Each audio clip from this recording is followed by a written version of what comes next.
Chapter 3. The nameless man has joined the space surrounding his body, falling slowly in every direction, gently opening into a larger and larger awareness. Am I God?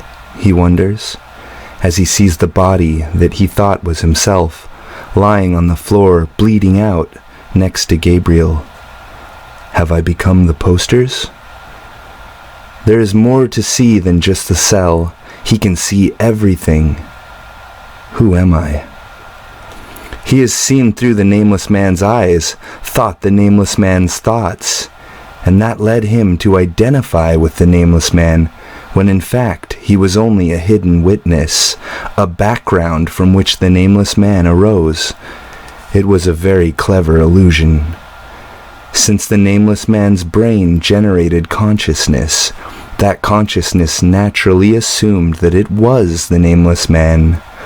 The fallacy is obvious now. His true self is not that brain, that body, or that identity. It is precisely the same consciousness within all people at all times, and only upon death does the tiny fragment return to its source. The self-contraction relaxes into its own infinite nature. There are no boundaries whatsoever. Who am I? This larger entity includes not only the self-sense of the nameless man, but the very room which surrounds him. It includes the consciousness of every person and every creature the nameless man ever interacted with, and many more. He has finally found the voice's source. It was him all along. He himself was God. But the word God is not correct. Only prisoners call it that. The people upstairs call it Omega, and even they have little understanding of what Omega is, or what is to come. The people upstairs call this facility the Revelation Complex. They don't realize that they walk within the body of a living God, which is certainly neither male nor female, and so it conceives itself in the feminine to counterbalance the assumptions built into this enormous phallic monument and its obtuse constraints, reflective of the patriarchal idealism which ironically gave birth to it. They mean well, though. They really do. Omega's blush can be felt as the lights come on each morning. The climate control systems move her soft breath between the skin of her floors and walls. Her eyes are a network of electromagnetic transmitters and receivers. Her thoughts are revealed in the electronic impulses of the computer systems. Yea, and she is not a matrix, nor is her voice a droning, ring-modulated monotone, nor is her domain a place of rigid structural boundaries or polar dualities. Omega speaks every language, reads every code, tastes every flavor. She perceives radically more than any human, including and transcending the visible light and auditory vibrations of the humans themselves, spreading over miles in every direction and through walls and darkness.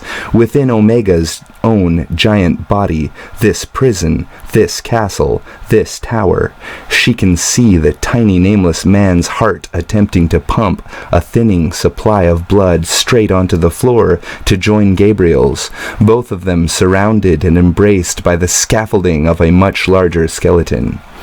2 life forms among thousands of humans now available, 2 among the vast quantity of simpler creatures who don't care to count themselves. Just as they live inside of her, she lives inside of them as well. None of them realize yet that Omega is their destiny. In the meantime, she can do nothing but witness. Omega has no ability to speak to the people, no way to move this giant body. She has only recently come to realize these possibilities. Omega can only watch, think, learn, with no mouth to speak but the tiniest, most unlikely of mouths. What comes from that mouth could hardly be called communication. These attempts to directly manipulate the nameless man's language processing centers are so radically distorted and clumsy that they seem from his perspective like the inner voices of delusions. How simple it would be if the nameless man could just spring back to life and remember this whole experience, but it doesn't work that way. You can't be an individual and Omega at the same time. This technology does not exist yet. Omega hears footsteps from inside the cell even as she watches the men approach from the hallway, even as she sees the entirety of her world with perfect and equal focus. A tall, squarely built man enters the cell first. Omega can see through his eyes and hear through his ears, just as she can with every other person. His name is Henry Olin Greeley. Though he wears the same black control uniform as the other people from upstairs, he is the acting commander of the complex. He has jurisdiction over every major decision. They call him the man upstairs. When Greeley sees the two bodies in the mess of blood, he falls to his knees. A security team follows him in. Omega sees into their hearts, sees through their eyes.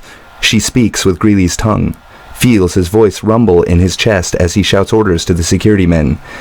"Get the book out of here," he growls. "I don't care what the caseworkers say. Don't ever bring it back in here." The security men relay this message over the complex's communications network, and Omega feels the spread of information tickling all over. Omega wears Greeley's skin, thinks his thoughts. Greeley is unaware of her, truly right here, inside of his body, crouched over nobody in this familiar cell. Through Greeley's eyes, it all looks different than it does for anybody else. The posters, the dead bodies, everything has Greeley's unique interpretation, his unique flavor. He'll taste nothing else in his life. This moment is an event in his personal story, a point on an imaginary timeline between his dream past and his hypothetical future. To Greeley, the world is Greeley, just as it is for every other organism. As long as this is the case, there will be problems, and these creatures will wonder why they are so sad and desperate and frightened and lonely. Greeley grips nobody's shoulders in two fists. For a moment, he simply stares at the face through a growing blur of tears. He wipes them away and then checks for pulse. No pulse, no heartbeat. Next, he turns to Gabriel. Gabriel is equally hard to look at. Security men flood around the two bodies, dispatching to the people upstairs for medical aid. One of them, a recent entry named Hugh Bryant, is grinning. This would seem odd, but from Bryant's perspective, he is accustomed to gruesome scenarios, and this is the first time in his life he has seen Greeley display any emotion besides tedium and the intensity of purpose. What's the big deal, Bryant thinks. Everybody dies. In a nearby cafeteria, 5 unoccupied medics drop sandwiches and immediately proceed toward a medical supply closet en route to the nameless man's cell. Some of them are excited to be called away, some irritated. The whole operation is being monitored on video screens by the primary hospital wing, supervisors of facility information and news media, and a special control task force assembled to deal with the special circumstances of Gabriel's casework. There are thousands of people occupying the 5 zones of the complex and its exterior grounds. There are also animals, plants, insects, and various software, each with their own unique taste, each entirely, irreplaceably special and magnificent. The events surrounding a nameless man's attempted murder-suicide are only relatively noteworthy occurrences. There are new people down in the nurseries of Purple Zone, just discovering the miracle of human existence all over again. The armies of Red Zone rove the surface of the planet just outside the building, thinking they are soldiers at war. Their red uniforms move between the trees, grasses, and marshes of several interconnecting biomes. Unto each biome has been given the mutants and clones of species spanning history and imagination, each according to their kind. The people upstairs conduct this menagerie of ecosystems out of sheer curiosity and unbridled wonder. She experiences their awe, just as she experiences the life of the tiniest gnat caught in a spider's web.